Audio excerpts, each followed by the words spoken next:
Hello, Internet. We're back. Sorry, Dave had some computer malfunctions and he was saying all this smart stuff, so I didn't want any of it to be lost.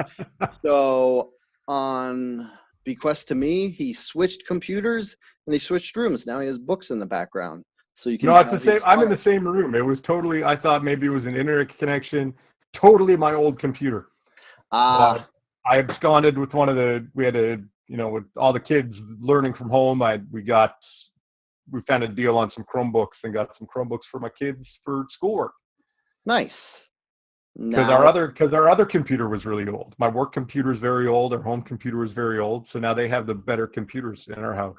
yeah, it's funny because remember when Chromebooks first came out and you pretty much couldn't do anything on them because they Yeah, were like, exactly. They're garbage. yeah, Yeah, now they're good. now they're Now good. they're So better than your actual laptop. yeah, which is good. Anyway, so we're rolling. Hi, how's All it right. going? Good, good. Let's just start over. Welcome everybody to our podcast. This is Dave Breakenridge. He is coming all the way to us from Edmonton. Why don't you let the class know who you are? Tell us something interesting about yourself. Well, I'm hiding in a basement. I've been hiding in a basement for 2.5 months. No, I'm the managing editor of the Edmonton Sun, Edmonton Journal. And like I said, out of Edmonton, I've been working. Our newsroom has been remote Yeah. since this all broke pretty much in mid-March. How's that Um, affecting the news? Because when I worked with you was at the Calgary Sun. That yeah, was 2012 and 13.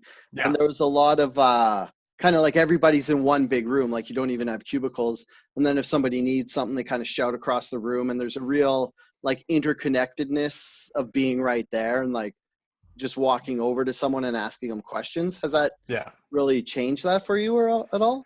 It has. Like, we use Slack, like I'm sure a lot of workplaces, a lot of newsrooms use. We use Slack for communication. It kind of makes up for some of the banter you still get, because like one of the best things about being in a newsroom is banter, right? It's noisy Yeah. and it's full of smart asses.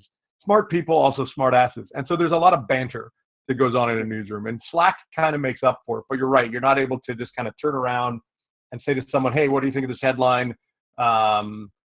What about this lead? How does this work? Can I read something to you? Your food smells delicious. That food smells terrible.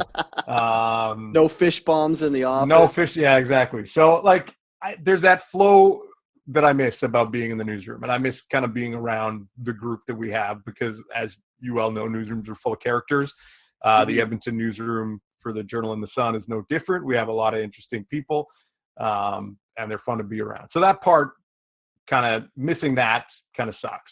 In terms of the organizational work, and planning and all that things, and dealing with the daily news meetings and stuff, we've figured out most of that, but it is kind of a bit of a pale comparison of kind of the day to day. So it's still a struggle. I'm looking forward to when we go back to the office, and I know I'm leaving that up to my hires up and provincial health authorities. And like, I know in Toronto, John Tory was saying, like, yeah, we're reopening, but if you don't have to work downtown, don't work downtown, because we don't need however many hundreds of thousands of people coming downtown. So I assume that that'll be kind of the same for us for a while, that, they may not say go back to work right away. So Yeah, it's kind of I don't funny know. because it's like, yeah, we're still doing social distancing and some of us are still working remote like you and some other people I know, but it seems like a lot of people out there have given up on the whole COVID sanctions and are just like going up to each other, hanging out, talking to each other. Like, I don't know how it is in Edmonton, but here in Burnaby, they've opened up the playgrounds again so kids Mm-hmm. can go on those. And they just, I guess their reasoning is they put a sign up that says use at your own risk. But Yeah. I mean, Well, cases are way the same down. for So yeah. That's the same for playgrounds everywhere. I mean, cases in Alberta are pretty far down as well. I don't think it's as good as it is in BC, but yeah, like, playgrounds are open again, which is good. It's nice out. My kids have been going stir crazy, because you've mhm. lived in Alberta. You know what it's like from like mid-March to late April. It can be Yeah, not nice. So the fact that it finally warmed up and they can go out to the park, it's just tough. Kids don't especially smaller kids, they don't understand. Yeah, like I need to stay away from people. I can't share a swing with my friend. I can't. yeah, I can't run around outside. Like it's Yeah. funny because when I was a kid, at least, I don't know if you were the same way. Like in the middle of the day, if the kids are home, you're like, all right, go play outside, get some exercise and stuff. Yeah. So they're used to that sort of thing. And like you said, March to April, it's kind of gross. And that's what it was here. It was like it was dirty and it was raining, and everybody's like, it was kind of like it was a lot easier to do COVID. And then once it got like warm for a week, everybody's like, all right, we got to go outside. Let's figure this out. Yeah. So I don't know. I don't envy the people planning for when kids go back to school in Oh Alberta, yeah, because like, yeah, kids like don't touch your face, don't stick your fingers in your mouth. Hey, don't touch each other. That's yeah, how kids do. It's like, oh, I'm gonna eat my fingers. I'm gonna chew on my pen. I'm gonna yeah, rub my face, and hmm then I'm gonna like poke my friend over there. It doesn't. yeah, Anyway. They just yeah. need It's like like an electronic shock collar on all the kids for when they yeah, touch. like You know, or reverse you magnet belts where they can't yeah, like it holds them from going close to each other. yeah. But I Social imagine distancing someone belts. would get injured, and then that would be the Yeah, end of that. Yeah, fair. so Yeah, let's get right into it. I wanted to sounds have good. you on because you work in newsrooms, as we've talked about. Yeah. And sorry if you were watching the stream before this. We're just going to start over because Dave was making some great points and they started glitching out, and I didn't want to lose that. Mm-hmm. So I guess I'll just tee you up again. We were talking about the whole George Floyd thing and Derek Chauvin and how pretty much the whole world's involved at this point. Yeah. Yeah. Well, I mean, that's you mentioned like the whole world is involved at this point, and that's pretty amazing to see. Yeah. Because I don't remember in any of these other cases of black men being killed by police officers, unarmed black men being killed by police officers, where the groundswell of support was global. And Yeah. I don't know what has really sparked it becoming a global protest now. I think it's quite amazing to see I that think groundswell. I think what kind of happened was I think everybody was like we were just talking about stir crazy from COVID. So everybody was like they were away from each other and they wanted to be around each other. So it's kind of like this happened at the worst possible time because everybody has this yearning to connect with each other, and Mhm. then they see this other human being treated like less than human, and he gets killed by basically an officer just being a piece of garbage. So it hit everybody a little bit harder than some of the times in the past. Yeah, I mean, and that's a very good point that there, and the attention everyone's attention has been on COVID-19 for so long, and that seems Mhm. to be all the world has been talking about. And then you have this stark example of police brutality that winds up in someone's death. And you have a police officer charged with murder. You have 3 other officers charged. All of them had been fired. And the protest that started in Minneapolis and then they spread everywhere. It was just this moment, and you're seeing that continue this weekend in Canada and around the world. Um, it is quite, I don't know, it's quite an interesting thing to see. It's tricky to talk about, not because we shouldn't be talking about it, but we want to be respectful, and there's been a lot of talk, especially in media, around listening to voices of the Black community in Canada, voices of the Indigenous community. So you and I may not be the most qualified to be having this conversation, but I think it is even important for white people, whether that be podcasters or journalists, to do some reflection and look at what's going on and discuss the need for change. And there's been a lot of talk right now.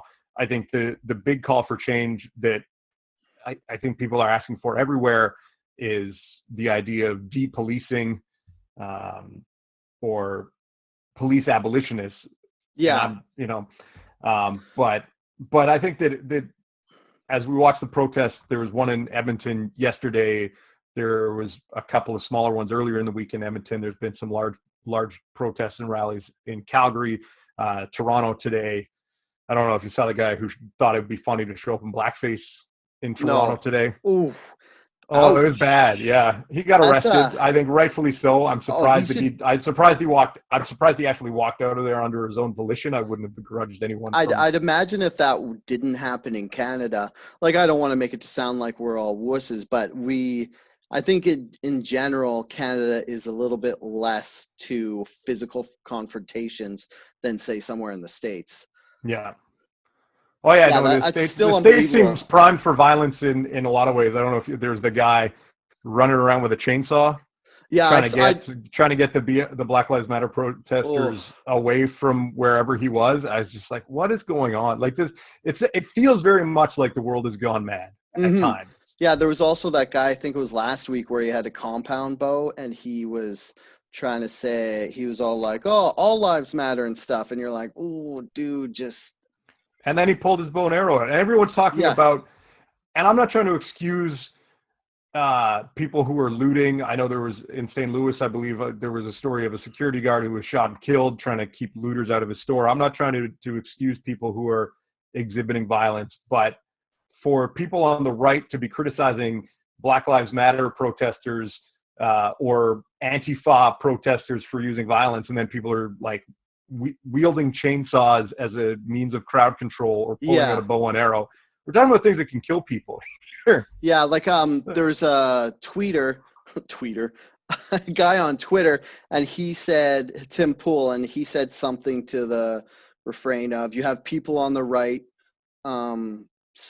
dismissing police violence as a means to kind of control the rioters and looters, and then you have people on the left condoning the violence of the rioters and looters against the police, and it's just you have violence on both sides. This is going to be a bright future, like some sarcastic Yeah. tone like that. And it's like with you, it's like that, like you said, you don't want to condone the rioting and the looting, and I don't either, but at the same time it's hard to deny the grounds they're making through that. Like Dallas just passed this thing where their police officers, it's going to be it's like a new duty that they have to police each other now. And Yeah. then so it's nice, but it's kind of like I'm not really comfortable with rioting and looting, but you can't deny some Oh, of yeah, for sure. And I mean, it's easy for me to sit here and be like, oh yeah, tisk tisk. I get it. I've heard the Martin Luther King quote. The rioting is the language of the unheard, and the people have gotten to a point, and you know, the Janelle Monáe song "Say His Name," and I saw that performed again by a white guy. But David yeah. Byrne, when he was touring his most recent tour, he had gotten permission from Janelle Monáe to perform that as part of his tour, Hmm. and it's such a powerful moment to hear this large list of names of people who didn't deserve to die, who are now dead, Yeah. um, at the hands of, you know, not all cases in the hands of law enforcement. I know like George Zimmerman was not a law enforcement officer, but in many cases, law enforcement. And you have to wonder, well, how long does that list have to get before people start listening and start seeing it as a concern?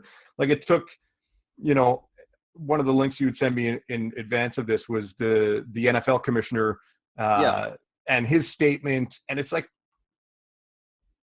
Kaepernick was talking about this 4 years ago, and we're Yeah. just Like, getting to this now. Like, how long does the unheardness have to happen before people get frustrated? And that's kind of like I look at it like that. Like mhm. I don't feel I can have a commentary on how a community that of which I'm not a part is supposed to feel about their treatment in society or how they're treated by law enforcement.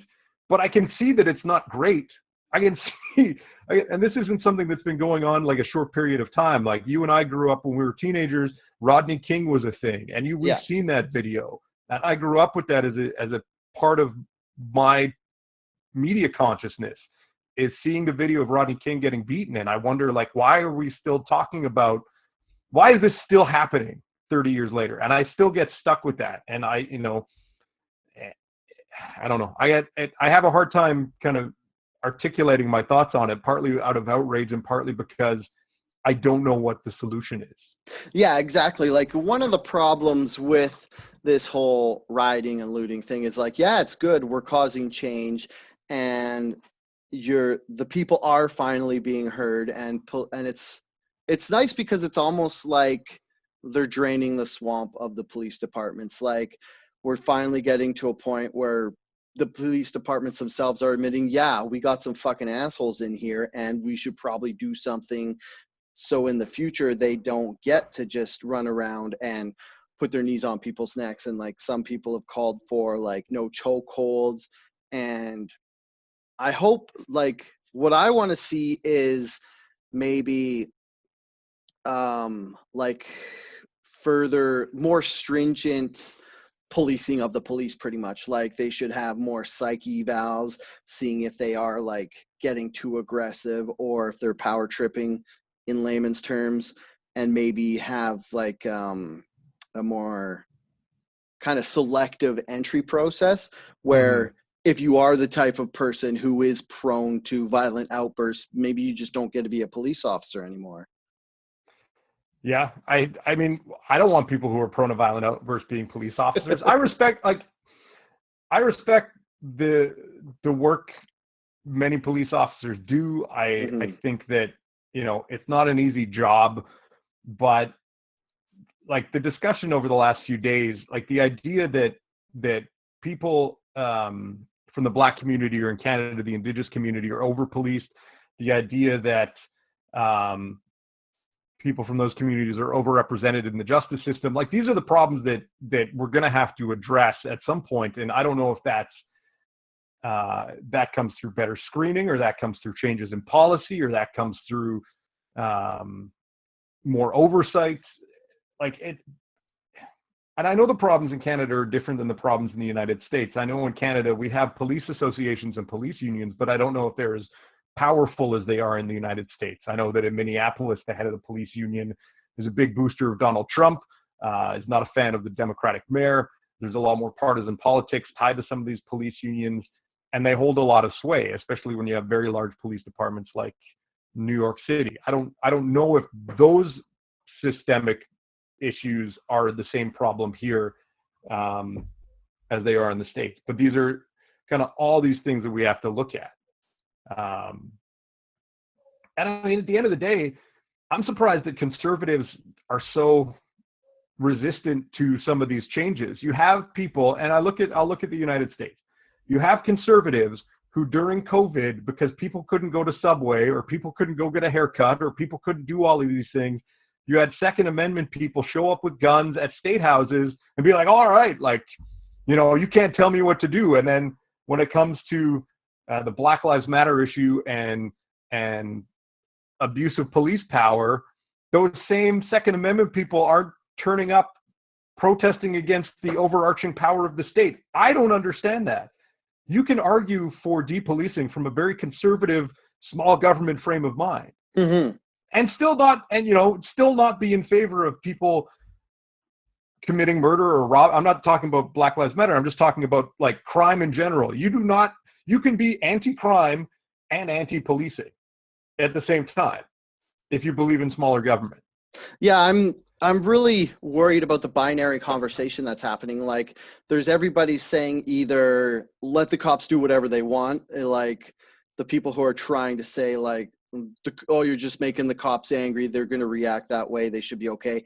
And then you have the people who be like, we don't need police anymore. And I'm in the middle, and I'm like, yeah, I kind of still want police in our society because there are still people who are bad out there and they still need to be checked by the police.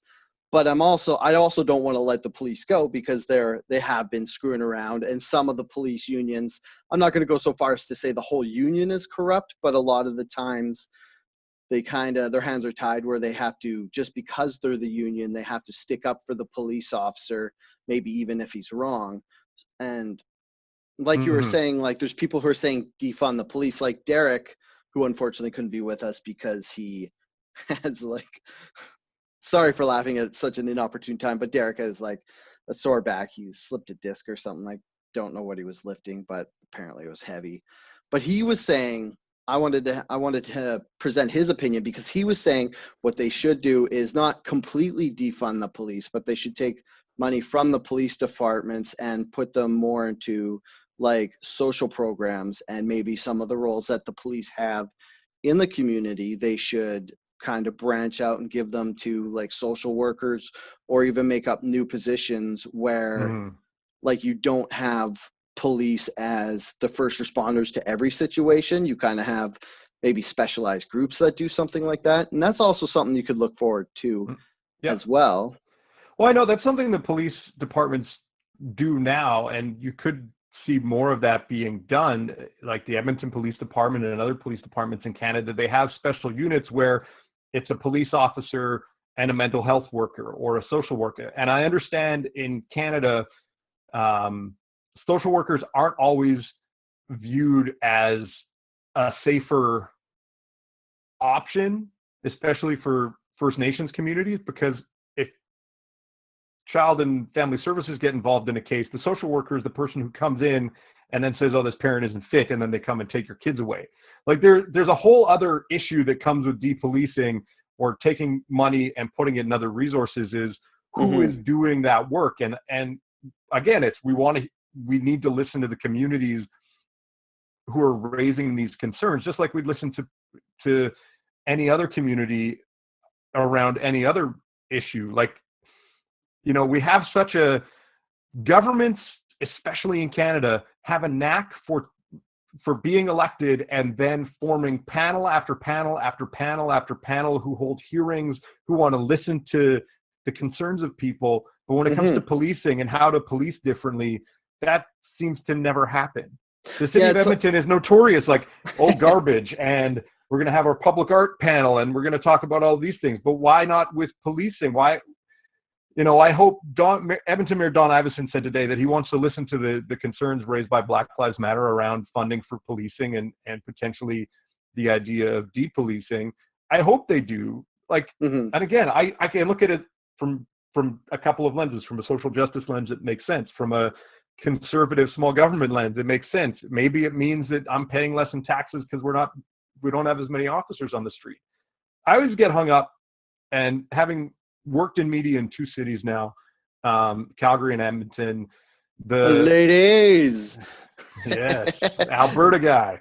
So Dave's worked in major newspapers, yes, different cities, and different. But the idea that when it comes to police budgeting, that when the police go and make their presentations to city councils, and I'm sure this is the same across North America, doesn't matter what is going on with crime in a city, there's always an excuse for more money. Oh, yeah. Crime is up, we need more officers because we have to deal with crime because crime is on the rise. If crime is down, I heard the argument one year, and I'm pretty sure it was former Edmonton Police Chief Rod Connect. The argument was, we can't lose ground on all the positive things that we've done to help get crime down, so we need more money. Yeah, it's kind of like, oh, crime's up, we need money to put crime down, or crime's down, oh, we need more money to keep crime down. Otherwise, if we lay off the gas right now, then we'll just lose the speed. Kind of deal. And again, this isn't me saying we don't need police. This is, I live in a city that is very spread out. And I want police to be able to get to where I am in the event that, you know, there's a serious crime happening near me, to me or someone else I know. Like, I understand that the desire for that public safety aspect to policing. On the flip side, there has to be a better way to look at the equation of how many officers we need and what programs are they doing, and how do we end street checks or carding? How can we police without those? Because that's carding and over policing of certain communities seems to be what's big carding? Issues. Basically, cops newspaper lingo. Yeah, no, it's policing lingo. Oh, okay. It's a big issue in Toronto, and it's been a big issue in Edmonton. There's called street checks here, but it's basically like if you're standing on the corner talking to your friends and police roll up and say, "Hey, can I see some ID? What are you doing here?" And so they'll check on you. Why are they doing that? If you're just standing there talking with friends on the corner, why do police have to know who you are and what you're doing? Yeah, exactly. Leave me alone. Yeah. You're agents of the state. Leave me alone. Yeah, I get what you mean. Like, on one hand, I would love that our police are underworked, so they're not, as opposed to being overworked and stressful. But like you're saying with this carding or like road checks, or what did you say? Sorry, Street checks. It's street checks. carding and street checks are Yeah, interchangeable names like terms. also if you have police that are maybe bored because they don't have enough to do, they might start doing that, just being like, hey, maybe we can catch someone. Like I know well, all the only thing I know from police is pretty much what I've seen in movies and TV, and I feel like street checks are like a kind of like, if you see someone and you're like, hey, that guy kind of looks suspicious, let's Yeah. roll up on him, ask him a couple questions, and maybe he freaks out and bolts, and then we know he's a criminal, so we chase him down and see what's going on. But Yeah. like, you can't have a population that's constantly being berated by the like police. harassed like that. Like Yeah. I and in the last 2 weeks since the death of George Floyd, since he was killed with a knee on his neck, the amount of stories I've seen posted across Facebook, social media, other websites of black men particularly, Mhm. but black women, indigenous people, especially in the States, you have stories of people who were just like, I was, the one I read this morning that kind of choked me up was this an art instructor at a college in the States. I can't remember the name of the college, so I'm not going to try and Mhm. remember it now. Who was on his lunch break Yeah. and was walking back to where his car was, and 2 cops rolled up on him and said, "Hey, where are you going? Where did you come from? Why are you here? Yeah. You fit the description." Like, and Oh that's yeah. like, you fit the description. What description? Like, tall, knit cap. Yeah, This exactly. whole idea that people are being accosted. I wouldn't want to be accosted like that. If I was No. walking around and someone said you fit the description, I would like. And again, I respect the idea of trying to put criminals behind bars, but I would be offended by the notion that, just walking down the street, they roll up on me. Yeah, you fit the description. If that happened to me constantly, I'd be angry. Yeah, see, this is where I've recognized my white privilege in the past, was because Yeah, I used to be like a punk semi-goth guy, and I would dress like a punk semi-goth guy, and I would get side eyes by the police, and they would stop me. They'd be like, what are you doing? What are you up to? And then as soon as I started wearing like polo shirts and jeans and like not having like dyed hair and stuff, they just drove right on by yeah, because I didn't even register anymore. And it sucks because like my white privilege is I could just stop dressing like that and I don't have to deal with people. And like an African American fellow can't just not be African American when he's going to his car to get his lunch. exactly. I mean, it's 100% true, and I think those are the conversations that need to be had. Like, there was Mm-hmm. National Post columnist Rex Murphy wrote a piece because one of Trudeau's ministers said we need to deal with racism in Canada, or systemic racism in Canada, and so Yeah, Rex, he got some being heat for that. perfect, like, yeah, and rightfully so. It was not a. I don't know how. Yes, Canada has very permissive and welcoming immigration policies. We want people to come from Canada from all over. That was one of the points Rex tried to make to disprove the idea that Canada has racism that's inherent to its makeup. Mm-hmm. That's still not okay, that's fine. But when people come here from other countries, that doesn't mean that they don't experience. Yes, we may welcome them in with open arms.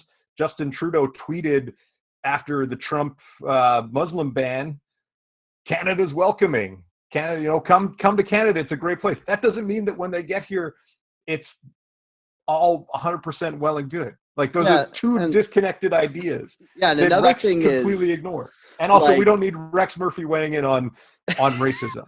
I don't even know if we need me yeah, weighing in on racism. And yeah, I said this at the top, but even just to acknowledge it, I interviewed a Financial Post reporter who's written mm-hmm, on. She normally writes on business, but she has written commentary on race in Canada, having grown up in Malaysia and having mm-hmm, dealt with microaggressions and kind of larger racism, and seeing Canada from a different set of eyes. That, yes, that, like, we don't need Rex talking about these things. We need to hear more from people in the communities that they affect. yeah. And And another thing too is like, on paper, like what Rex was saying, like we have a very inclusatory immigration plan and we pretty much allow everybody in, as Trudeau has said. And but if you go down to like the citizen level, like I work in a metal workshop and I see guys that have very big problems with, and they're always talking about this. And I imagine they're not the only people who have a problem with Trudeau's lax immigration policies. Like personally, I think it's fine. Just let everybody in. Like Canada's so wide open right now that we can take more people. But like to say Canada doesn't have racism because Trudeau's immigration laws are favorable to people from everywhere else is kind of like not paying attention to what's actually going on in Canada. Mm-hmm. And I And mean, that's not to say that Canada's a repressive regime either, but mhm. I don't know. It's one of those things. I throw my hands up in the air and I shake my head and think, like, why? You know, as I said earlier, like 30 years on from watching the brutal beating of Rodney King at the hands of Los Angeles police officers who were acquitted of wrongdoing. I throw my hands up and I get frustrated. You know, so I've been happy to see the huge swell of support for the protests and the rallies, and especially in Canada, I'm glad to see that they've been civil. I didn't expect that there would be issues, but I'm glad to see that there haven't been. Yeah, Because one of the I things, think the message yeah, needs to be heard. I think one of the, like, it's not super promising and it could go a lot further, but right after this whole thing happened, like the four guys were fired. They were like shit canned. And then Derek Chauvin was charged almost immediately. And that's nice Mm. because 30 years ago with Rodney King, there was like and before, even a couple of years ago, there would have been like an investigation. Then they'd be like, okay, we'll get our guys on it. We'll get the police like public inquiry committee to look at it. And then it would be like months before you heard anything. Even a couple of years So ago, there'd be no charges. You know, there'd be yeah, like officers exactly. would kill a person, and then there'd be no charges. Yeah. Like I don't believe that there were charges in Eric Garner. The other, I think he was at Staten Island in New York, and he was choked to death. Is Is it that the by a I can't choke? breathe guy? Yeah, the other I Yeah. can't breathe. Again, Mhm. we're at the point now we've had two I can't breathe cases. Yes. And the officer was using a chokehold, which was apparently already banned by the NYPD. The NYPD officers were not supposed to be using chokeholds. Hmm. And as far as I can recall, there were no charges in that case. And there've been other cases where there's no charges. And it just, the George Floyd case, I think, is at least an acknowledgement that we're taking a step forward and saying, well, we're not tolerating this kind of behavior anymore. Yeah. And we're just lucky it was caught on video because Hmm. everyone saw it. Yeah, that's like I saw Will Smith had said he said that we're not getting more racist, it's just getting videotaped now. And you hear stuff like that and you're like, Jesus, it must have been so much worse before. Like before people, like right now, pretty much every single person has a video camera in their pocket at all times on their cell phone, which is good because stuff like this is finally coming out. Well, not finally coming out, it's been out, but you can't hide from it anymore. Like it used to be, you could kind of put your head in the sand because it would be like there wouldn't be charges and it'd be a couple weeks and then it would be lost in the news cycle. But now it's just the forefront and pretty much the world is like, hey, we're sick of this shit. Let's fucking do something about it. Yeah, So exactly. I think should move on to something else maybe. Sure. I feel like that's wrapped up quite nicely. One of the things I wanted Where to talk. Dave and Dale are against racism. I think Yeah, that was the too yeah. long didn't read. Racism is. If in case you didn't want to listen to that whole thing and you're just popping in right now, me and Dave don't like racism. We still want cops, but we want the cops to be better. Yes. And we don't condone the rioting and looting, but it's hard to ignore the positive changes that the rioting and looting have gotten. So that's Yes. pretty much good summation. Yeah. Yeah, one of the things I wanted to talk to you about, since I have you and you're in the newspaper business, is this Trump executive order he signed. What was that, last week, the week before? As And all the days are bleeding into one. But yeah, it was last week. There was yeah, last I tried to get Adrian Mack to talk about it, but he kind of sidestepped it, and I felt like, no offense to Adrian Mack, but I feel like Dave can maybe talk about this more, because what it is the executive, or the Section 230 of the Communications Decency Act, signed in 1996 when the internet was just starting up.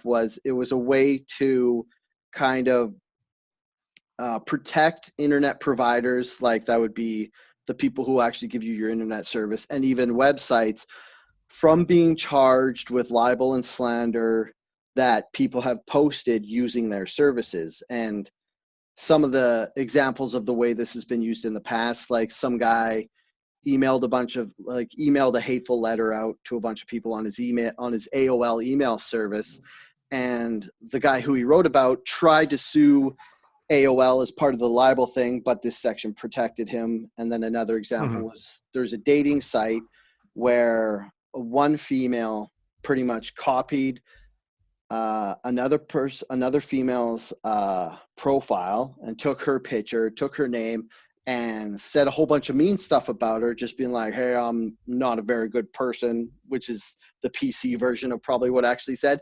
And the girl who got copied tried to sue the dating site, but the section protected her. And then Mhm. Trump made some asshole tweets, and Jack from Twitter, I can't remember his last name. Jack, the guy the CEO of Twitter. Oh, he's at Jack, isn't he? Like we don't need. Yeah. He doesn't have a last name. And if you don't know who Jack is, he's just Jack. It's Jack Dorsey. I'm pretty Oh sure. yeah. Pretty Yeah, sure I it's think Dorsey. so. And he just put a link on Trump's tweet. He said, this is actually incorrect. Here's a fact check. And then Trump got all upset because, like, I don't want to have the debate whether the right-wing Twitter profiles are being, like, kind of Censored. That's the censored. argument that Trump Yeah. is making, that they're going to censor. They're shadow banning conservatives, Yeah. and that they're censored. Because that's the other piece of Section 230, is that it protects providers from deleting, from lawsuits if they delete things in fair, basically, like it's like a fair. It's like, The yeah, wording like a that I was reading.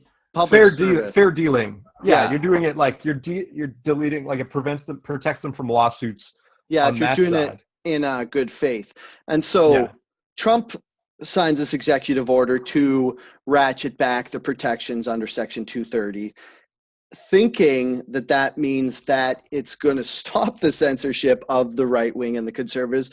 But in my opinion, I feel like it's going to increase it, because if they take away Section 230, that means Jack Dorsey can be sued with libel. So it kind of becomes his responsibility to make sure everybody's playing nice and nobody's saying like hate speech on the internet or on Yeah. Twitter. So he has to take those down. And some of the left-wing people are kind of like, I feel like a lot of the times right-wing people are just shittier and meaner to each other, and left-wing people are kind of just like, you're not nice enough, you need to be nicer type of deal. Yeah. And I think of those two, being shitty to people is going to get censored.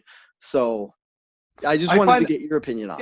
Yeah. I mean, I find it interesting in preparation for this. I was reading a bit about this, and what I found interesting is that Trump doesn't like Section 230.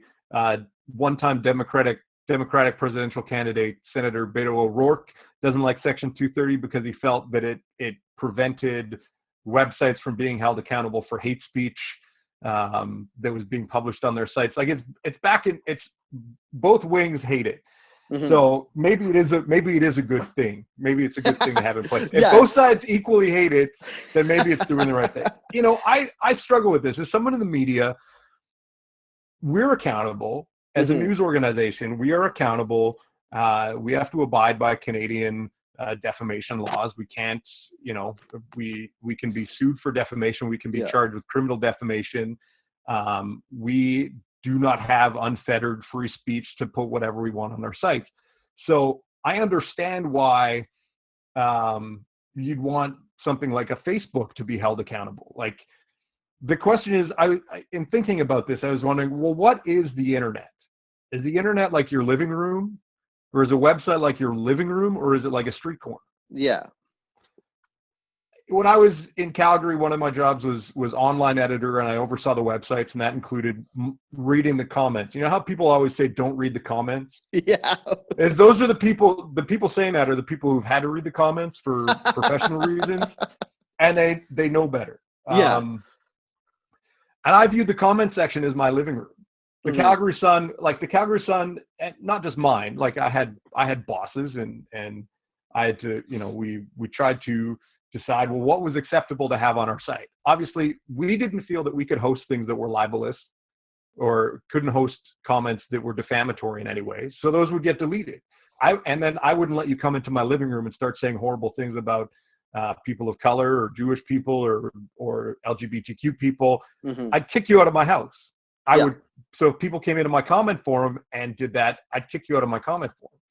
That's a good way to see it.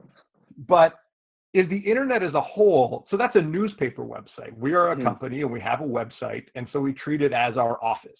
Yeah. But is the internet as a whole, like could you sue if someone was mailing stuff out in envelopes that the post office couldn't see what was in it? Could you sue the post office if those things were hateful? Because how would they know, right? Well, yeah, that's Like one thing to look at. so the AOL thing is like, well, is AOL reading every email? Like, so this guy Mhm. was using AOL to send hateful emails.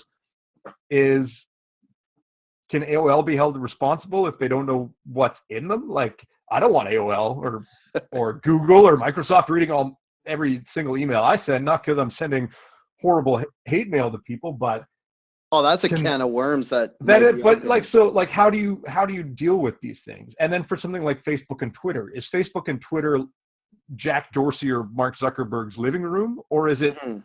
the public square?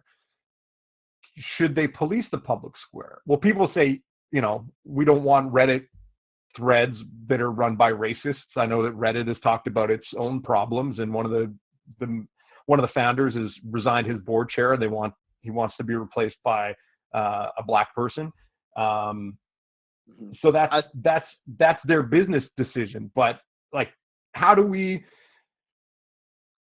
respect rights of freedom of speech, but at the same time, businesses have the right to run their business as they want to see fit? And if they don't want to be associated with hate speech or things that they find egregious, or even in this day and age, not factual, then should they have to host any of that stuff?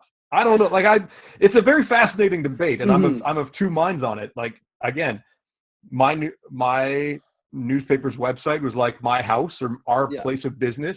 But, on Facebook, if I want to say that Chad Kroeger is the best musician ever to come out of Canada, I don't want people taking that. I'm not saying I'm a big Nickelback fan, but if I want to say It's too late, Dave. if It's I out want in to the say world now. but if I want to say he's terrible, do I want him, like, if I tag him in it on Yeah. Facebook and he sees it, should he have the right to take down my opinion of him as a musician? Yeah. And It's I'm not yeah. equating musical tastes with hate speech. I'm not doing that. I'm just like, we've talked a lot about racism and hate speech on this program so far. I'm trying to Yeah. Yeah. provide a So different example. one thing that brings up too is, like, in Canada, at least, you have libel law, and you could be sued under it for slander. So it's almost like you can get away with saying more stuff on Twitter than you can just by word of mouth. Like, because if you slander someone by, like, saying this person is a terrible goblin and I don't like them or anything they do, and you go tell a bunch of people like that out in the public world, on an actual street corner, you can get sued for libel. Whereas if you say that on Twitter, are they protected, and should they be? Like, Well, in the States, it seems like you're more protected than you would be in Canada. Canada is still yeah, like, publication is publication wherever. So I've seen people who all of a sudden, like people I follow on Twitter, who out of the blue, they have something pinned to the top of their Twitter account. I wholly and unreservedly apologize to X person for comments I made on this platform. And that's the result of a defamation action. yeah, So I know in Canada the rules are different, but you can't turn around and hold Twitter accountable. Like, if I say something bad about someone, if I say something defamatory about someone on my Twitter account, they can sue me but I don't think they can sue Twitter. And I don't know if they should be able to sue Twitter. I don't like Twitter's. I'm signing a contract with Twitter to follow their terms of service. No one reads the terms of service, but Mhm. I'm entering into an agreement to govern myself accordingly. And if I choose not to do that, should they be held responsible just because they gave me a platform? I think it should be more like the way, like you said before, that you work in a publication like newspapers, and if you were to, you're held accountable to the Canadian acts and stuff. So I feel like I personally want Twitter to go more the way like if I were to say send the Edmonton Sun something that I wanted them to publish in the classifieds, just like a little ad, I wouldn't be able to just say what I can say on Twitter and get away with Yeah. it because there's like a gatekeeper in the Edmonton Sun, and they would stop that from going out there. And if you Yeah. want to bring this like big picture existential as the mindfulness of society, like is being able to say anything you want on Twitter helping anybody? And the answer is kind of like not really. Like it's Yeah. feel like it's causing depression in everybody to go up. And I keep hearing about these studies about kids that are like age like 8 to 14 right now are having all these um mental impairments that like say me and you didn't have because when we were like maybe if we were there's a jerk at school who's making fun of us and calling us names, we could go home and get away from it, whereas the kids now it's follows them home and it's always there. Mm-hmm. So it's kind of weird Yeah. because like you said, like the question is like where do you go from here and what do you do? And the problem and my suggestion is maybe start policing it a bit, like Yeah. maybe this freedom to say whatever we want isn't actually good for us. Yeah, I mean, like sites have that built in right now. Twitter has, like, you can report someone if they have hate speech, and I think you should be able to. I like again Hmm. me saying that, you know, you don't want.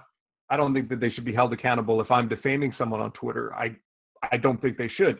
If Yeah. if there's something on their site that violates laws in where countries where there are hate speech laws or if a crime is being committed through the site, like someone is live streaming a murder on their, we've heard about that, or we heard about the guy in New Zealand who was live Yeah. streaming.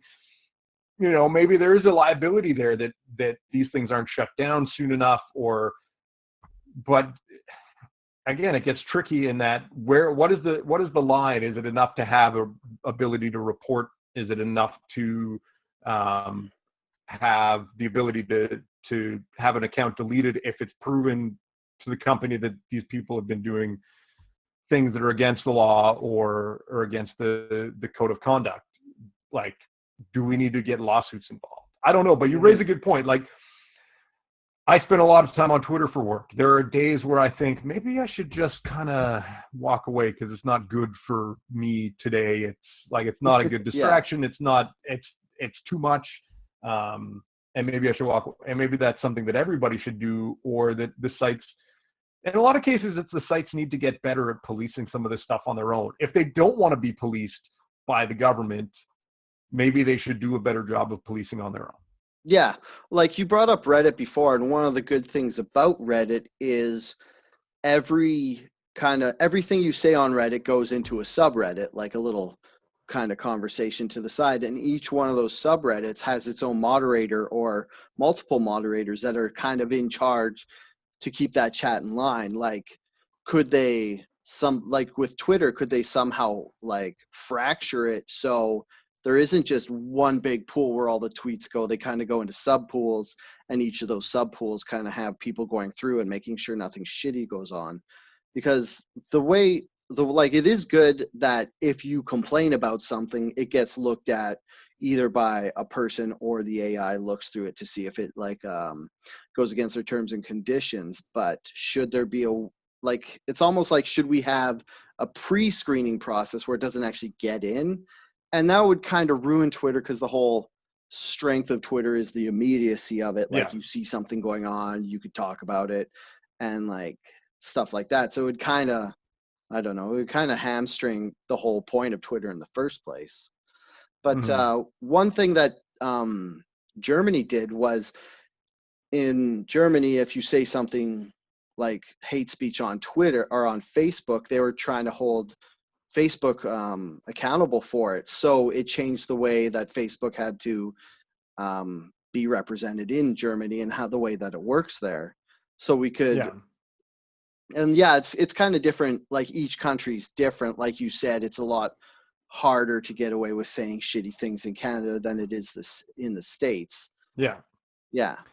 And I mean, it is one of those things. Like, I think governments governments obviously have a lot of sway over internet companies, and internet companies and companies like Facebook want to be able to operate as they see fit. I think that there's the potential for middle ground where you have a Germany or a Canada kind of setting their own rules, but we don't want to get into a situation where the government is being heavy-handed and shutting down social media sites or spying or heavily monitoring what people are doing. Mm-hmm. I don't want to get to that point, but I understand. Like I say, I get it. Social media can be a cesspool. There are some abusive people on there. There are some hateful people on there. There are people who willingly spread misinformation. And I think that the companies need to get a better handle on those things, or else the governments may have to crack down. Like if we see another Cambridge Analytica scandal involving Facebook, or great political misinformation campaigns, that like they may get to a point where the government says, well, you let this go on for too long. Now we're really going to crack down. Mm-hmm. Yeah, that's a good way to say it. All right. So I also wanted, while I have you here, I wanted to talk to you about Trump trying to say that Antifa is a terrorist organization. And at first you're like, well, that's ridiculous. Yeah. And then you see a lot of like, this comes back into what we usually talk about on Outrage Factory, is what people are upset about online. And you see a lot of people saying like, oh, I'm Antifa. And right now, and today's the 76th anniversary of D-Day, and they're like, these guys were Antifa because they went and fought Nazis. And there's kind of a disconnect because this, like a lot of people think that the Antifa that Trump's talking about is just basically anybody who doesn't like Nazis, and they don't actually see it as a specific group. But there's a logo, there's an Antifa logo where it's like a red flag and a black flag, and the problem isn't that they're against fascists, because we all fucking hate fascists because they ruin everything. The problem is Antifa is also anti-capitalism, and they have a lot of anarchists in their ranks. And if you read up on Antifa, it's like one of those things where it's like they started out really good and they just wanted to fight Nazis because they saw what happened in Germany. They saw what happened in like the rise of the Nazis in World War II. And they're like, we got to keep a lookout so that this doesn't happen in our society, which is good. Mm-hmm. Yeah, we shouldn't let those raise up. But the problem was they kind of got into a little bit of like mind crime territory where they're trying to punish the crimes before they happened. Like they started out not liking like neo-Nazis and white supremacists, which is good. But then they kind of bled into the area of, if you have a MAGA hat, we're going to shout you down. And then there was a couple of them that ruined it for everybody, where they like start hitting people with bike locks if they're at like some Republican convention and stuff. And I think that's where Trump was aiming. And I don't like. Yeah, it's tough. It's tough with that. Like, I mean, the history of Antifa goes back even further. Like I listened to a lot of podcasts. I try to listen to a kind of a broad base viewpoints. And one of the ones that I listen to is Vox's Today Explained. And they had someone on talking about Antifa, and they talk about how it was a thing in the 30s in Germany because they didn't like the fascists in Germany. And so they were and they were a group of lefties who would fight fascists because they didn't trust the police. And then it was a thing in the UK and the punk movement in the late 70s and 80s because skinheads started going to punk shows, and the punks also hated the cops, but they hated the skinheads. And so they had a little Antifa type group within the punk movement who would fight with the skinheads at punk shows, Yeah. and then it's kind of become what it is today. Like, is it an ideology? Sounds like it could be. Like in Canada, we have laws around crimes related to terrorism where it talks about committing a crime on behalf of an ideology. Yeah. Does Antifa have an organized ideology whereby people are committing violence in the name of this ideology? In Canada, they haven't made this case yet. In the US, they're trying to make the case with Trump. Now, I'm not going to compare incel and Antifa, but I will talk about incel for a second. Yeah, this is one of the reasons why I wanted Yeah. you to talk about this, because on your podcast 10-3, you talked to a guy and you guys covered this incel guy who got a charge of terrorism against him when he went into a massage parlor and murdered a woman because, and like, you don't really think of like you said, like you don't think of incels as terrorists, but you could see that he was trying to intimidate like the population as a whole to uphold his ideology by committing crimes. And that's loosely why you would call someone a terrorist, was if they're trying to intimidate everybody and basically fear them into believing what they want. Yeah, I mean, like traditionally our view of a terrorist movement would be like Al-Qaeda, ISIS, the IRA. To many, I know, to the Irish, I don't know if the IRA was a terrorist organization, but to many other people, the IRA was a terrorist. But like Sinn Féin, I guess, would be the radicalized arm of the IRA. Yeah. And they were seen as a terrorist group. Or like the FLQ, if you want to go with a Canadian example. A Canadian example, the FLQ. But like, look at Al-Qaeda, look at ISIS. ISIS may try and inspire lone wolf attacks around the world, but they had a base of operations. And Al-Qaeda it seemed to be not an overarching group, but an organized group of cells that would carry out acts on behalf of Osama bin Laden and his ideology. And so in Toronto, we have this 17-year-old guy in February go in a massage parlor, kill one and injure two other people. And based on what police discovered in their investigations, they felt that the crime was committed to uphold the ideology of incel, and so their argument is that this is a terrorist act. It's an act of violence against a group. In this case, presumably the group was women, and women who wouldn't have sex with him, because that's the main beef with incels, is that they hate women because women won't sleep with them. It's a touchy subject. It's a tough because we've all been there. I know, but we've never let it progress to that situation. I've never hated women because I couldn't have sex with one. Like that's where it's like, yeah, we've all been there where we can't, we haven't been able to. We've been attracted to a woman, and we. Like, I meant we asked more them out they and just they wouldn't say no. sleep with us. Yeah. No, we've all been there. We've never but it's never been like we hate. So this is an anti-woman ideology. Presumably in their investigation. I haven't seen court documents on it. I'm not based in Toronto. So, the conversation I had with Joseph Breen, when they upgraded the charges, that's what they discovered. But it's interesting that that's the first incel case in Canada where they've done that. Alec Manassian, also in Toronto, this is the Toronto van attack from a couple of years ago. Oh, yeah. Horrible crime. And we've seen video of him or read transcripts of the video of his interview talking to police about why he did it. And it seems like he was motivated by that same ideology, but he didn't get hit with a terror charge. So if we look at the idea, at least in Canada, where you can charge someone for committing a violent act in the furthering of an ideology, you can argue that that's a terrorist offense. So what is Antifa? Does Antifa commit crimes based on an ideology to further an ideology? Potentially, like, Richard Spencer got punched in the face. Richard Spencer, noted American white nationalist, as seen as someone who kind of tried to make white nationalism, white supremacy go mainstream. He wasn't like a shaved head, swastika waving skinhead, but he's not a nice guy. and someone punched him in the face. And Richard Spencer, not a nice guy. not a nice guy. Official. Soft pedaling that a little, but Yeah. So in the States, are there people who are committing acts on behalf of Antifa that kind of raise themselves to that level? Like in the States, you have people who have like stormed military bases and shot up people who turn out to be ISIS sympathizers.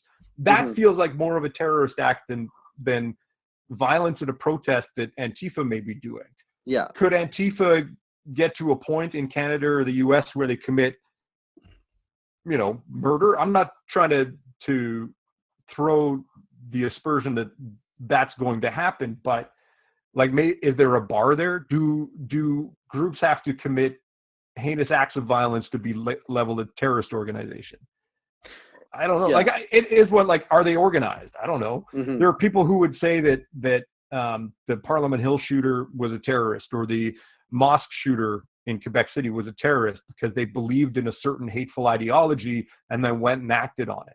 What elevates a group to a terrorist group? What elevates a crime to a terrorist crime? In Canada, it seems that we have a bar. If you go kill people to further an ideology, authorities here may charge you with a terrorist act. In the States, what is that bar?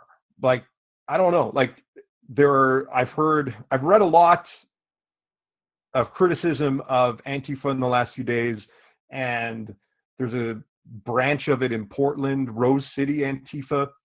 Yeah, that are was they supposed. Are they organized, yeah. or are they not? Or is some guy on Twitter who, because they hate Donald Trump, they say I'm Antifa because I'm anti-fascist? Does that make me a terrorist? Well, no, it doesn't.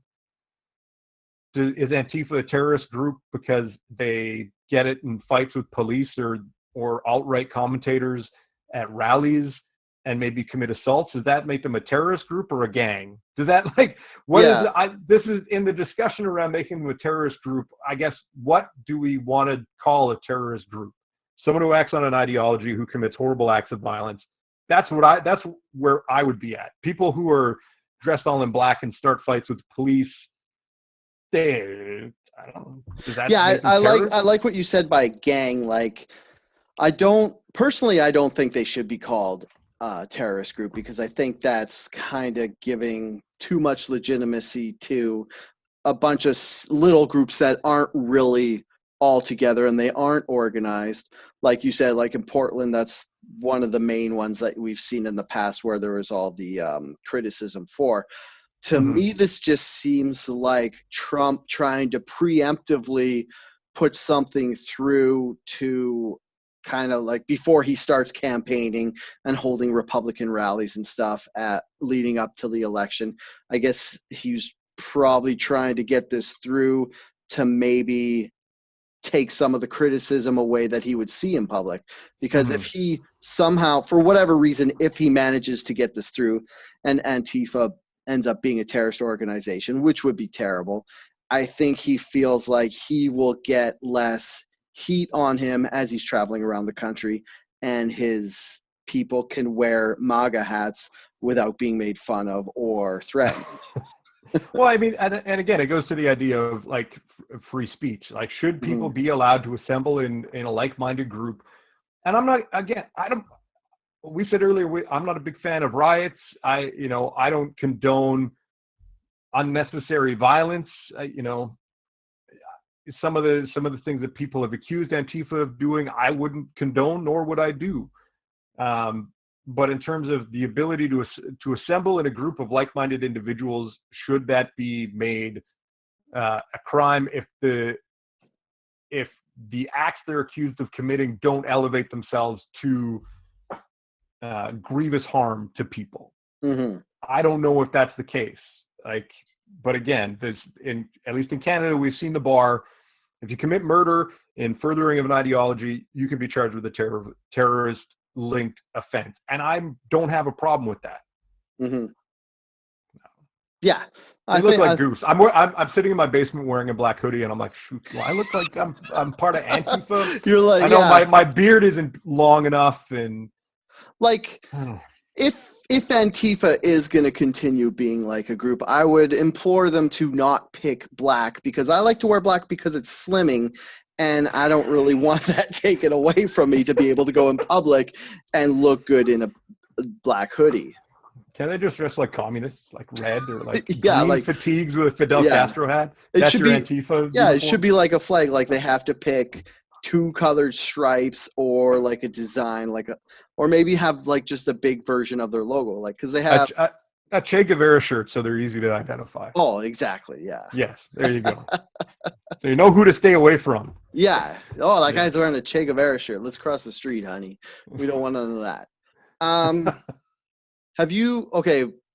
Finally, let's move to something lighter. This has probably been the heaviest Outrage Factory episode we've ever done, and that's good because it's a fucking heavy time right now, and I wanted to get you to speak on all these things because I feel like you're the adult in the room and you could put some wisdom on.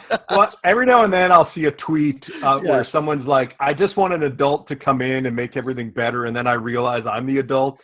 That's how I feel a lot of the time too. So when you say I'm the adult in the room, I kind of have to pause. I can be a curmudgeon-y old man where I get mad at youthfulness for being loud and obnoxious, but I don't feel like I either feel like I'm a teenager or an old man. Like I feel like I'm just skipping that whole adult part and just going straight to the like old man. I look back at before we get to our light subject, I look back I'm at the age now that my dad was when our family drove from Edmonton to Disneyland. It was a long trip, went through, but I look back at the pictures and I see my dad, and it was the 80s, mind you, and my dad has never been super fashionable, but like cut off jean shorts and sports socks, like white sports socks with the big stripes that kind of go up to his knees. Nice. And like plaid short sleeve button up shirts. Dave, I don't want to get out of line, but I think if you dress like your dad did in those pictures, I think the Outrage Factory community would really enjoy to see those pictures. I don't know if you want to try to relive the greatness of this family trip. And my dad has like at least at the time he had like hair like steel wool, like coarse Scottish, almost an afro, like it was tight curls and a mustache, and then and it's just like I see those pictures and I think I can't be the same age as that guy. But I'm the same age as that guy.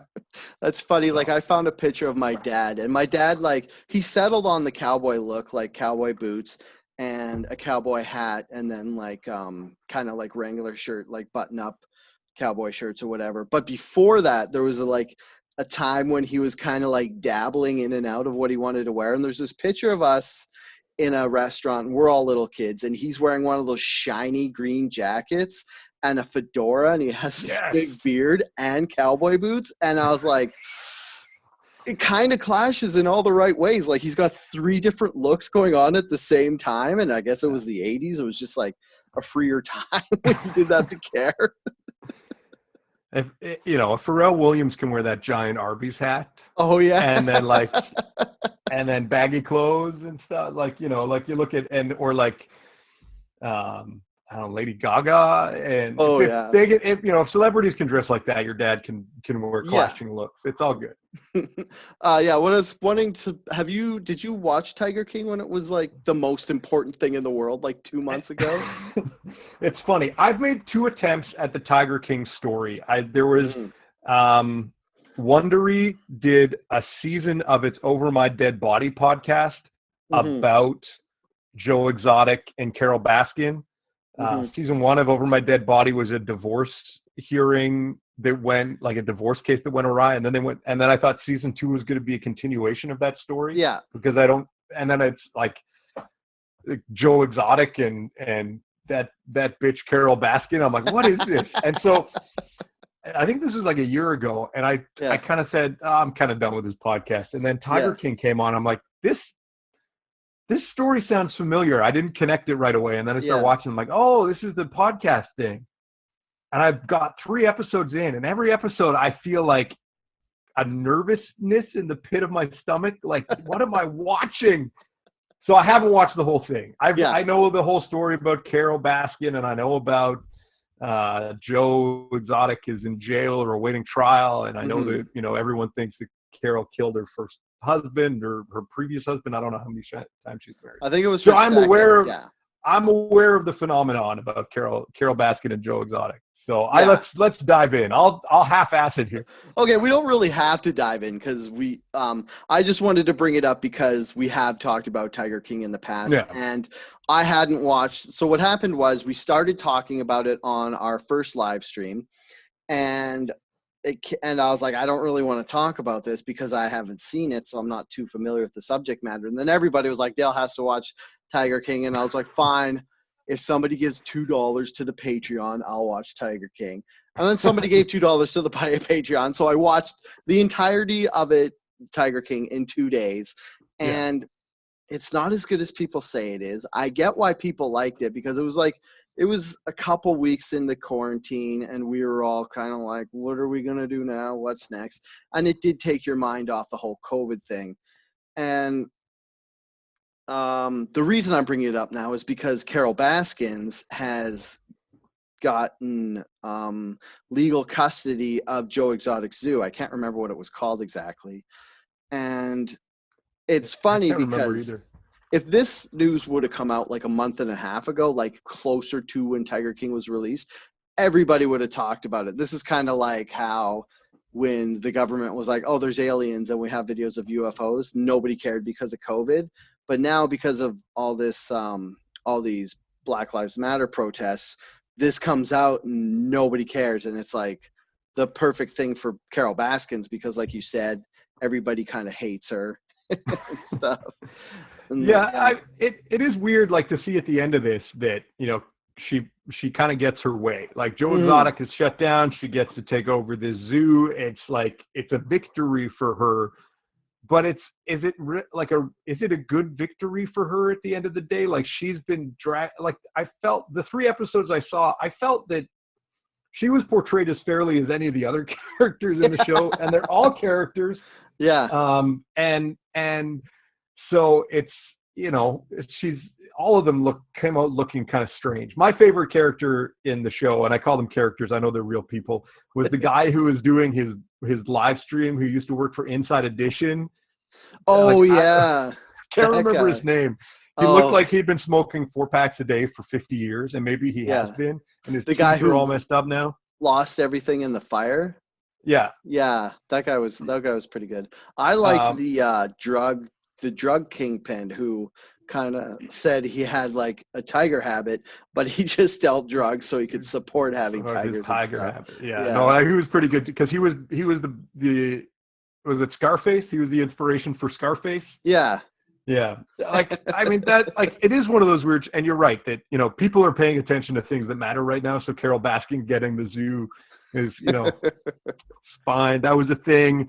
It feels like it was a million years ago, the Tiger King yeah. phenomenon, but yeah, it is kind of strange. And I think it is a bit of a victory for her, I guess. But at the same time, what is it? What is it called? A Pyrrhic victory? I guess. Yeah, it does seems like kind of like an empty victory because it's like, Yeah. hey, you got this, but your name was dragged through the mud, and it's like your name is a household name, but not in a good way. Yeah. Whereas like Joe So Exotic, who is kind of like a bad he's the person. villain. Yeah. Yeah, it's funny because yeah, he's the villain. He's the one who plotted to kill Carol Baskins, and he went to jail.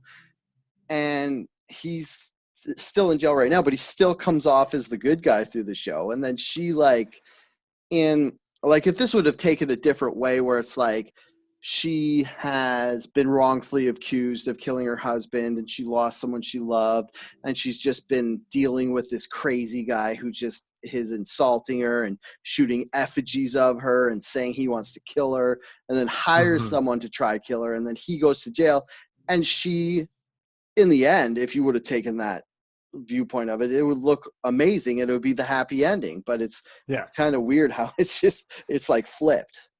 Yeah. It is strange. And, and again, for me, like, Joe Exotic is for me a small doses thing.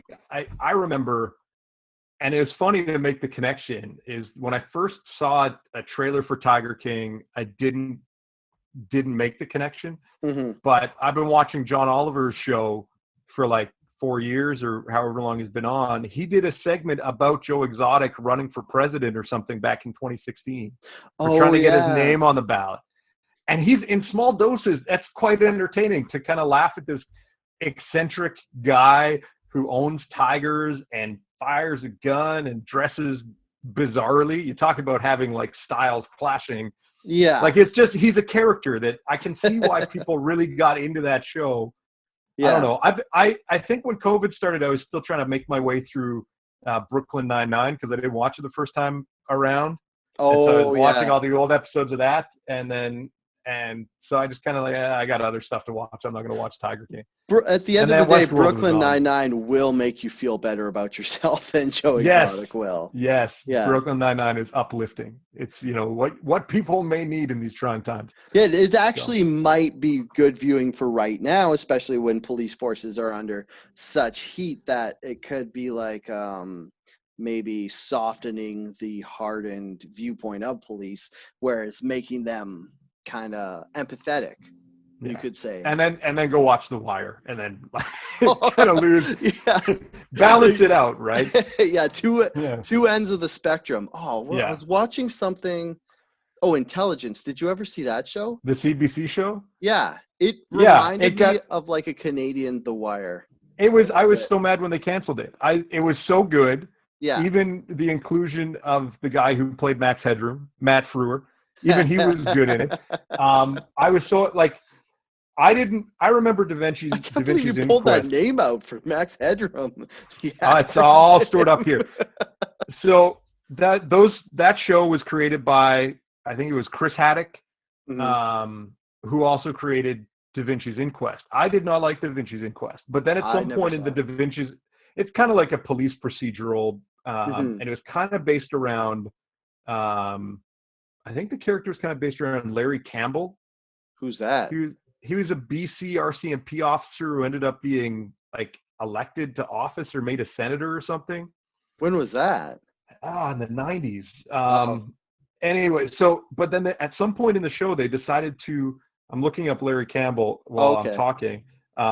They decided to make the show about Larry Campbell, Senator. They decided to make the show about him going from being the coroner to running for mayor of Vancouver. And Yeah. then he becomes mayor of Vancouver. And they did, I think, one season before it got canceled because no one watched it, about him being mayor of Vancouver, but dealing with like stuff that like I find really interesting. Like there is dealing with policing issues, the police Yeah. union, prostitution, casinos, racetracks. It was really good. So Larry Campbell, former mayor of Vancouver, he was the 37th mayor of Vancouver. Before he was mayor, he worked for the RCMP as a police officer, and he was transferred to the Vancouver detachment, and he served as a member of the force's drug squad. And then in the 80s, he worked for the Vancouver District Coroner's Office. Mhm. So it was based. It's funny. Like in his Wikipedia page, it doesn't mention Da Vinci's Inquest, but my understanding is the character. Anyway, so Chris Haddock did Da Vinci City Hall, and it got canceled. And I was so upset.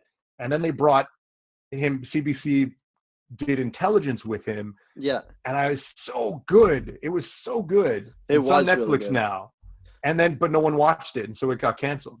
Like, Yeah. see, it's funny. CBC will try and like stand up for other bad programming that nobody watches, but when they have something that's of very high quality that nobody watches, it was the Yeah. best thing, because I was sick of seeing shows set in Alberta on farms. Like I don't buy into like, I don't like Heartland. I don't like a very Toronto-centric image of things. And so I Yeah. like having this show about police and CSIS and dealing with FBI and dealing with gangsters and the Hells Angels and all of that, or they were the bikers, not the Hells Angels, but Mm. and all of Just that in the Vancouver. bikers. They were the bikers. I can't remember Jimmy Doyle's gang. Was it Doyle? Was it? Yeah, Anyway, I think it was Doyle. Yeah. yeah. Sorry, I'm gonna watch that again on Netflix. It is so good. So Yeah. yeah, like that is like Canada's Wire. And I tried to tell people about it, and they just they looked at me funny. They're like, Yeah, this sounds it's stupid. funny because that actually, the reason I was watching that was because after I watched Tiger King, I was like, all right, I watched Tiger King, guys. You can lay off my back now. What else should I watch? And then someone suggested Intelligence. And I was like, that sounds familiar for some reason because I kind of heard about it, but I never watched it. And I was like, Yeah, and the whole time I'm watching, I'm like, oh, this is like like a Vancouver version of The Wire. But it yeah, is. it's And good. I mean, the other good thing is the guy who plays the biker, the leader of the bikers, Yeah. um, played a homicide detective on Da Vinci's Inquest. Oh, okay. Oh, that was how you were. Okay, yeah. Yeah, Because so the co-creator of of Da Intelligence Vinci's. and Yeah, one of the actors came over. yeah. Well, I mean, it's a small cohort of actors in Canada. Yeah. I think there were a lot of people who went from Da Vinci City Hall and Da Vinci's Inquest to Intelligence, and then they had that other show which had a terrible name, the Romeo Section. BBC had a Oh. show about, like, they were basically spies who kind of created honey traps for men and women who would be honey traps for people The premise from sounds outside the country. amazing, but it It's might have a been terrible mishandled. title, and the execution was not great. Anyway, that's down the rabbit hole of obscure Yeah. Canadian TV drama. I think we should maybe end it there because we've been going for an hour and a half. And I don't think anybody wants to listen to our breakdown of British Columbia police procedurals. I mean, we could get into Motive, but everybody should just go watch Motive, and then maybe we'll It's bring it good. up I like Motive. next Motive's great. episode. Yeah. Yeah. Well, Right on. actually, a funny thing that nobody knows, there was an episode of the show Motive. If you don't know what it is, it's a police procedural, but what they do is they show you the murder at first. They show you who did it and who was murdered. And then the whole point of the show is they walk you through the procedure to find out why that person was murdered.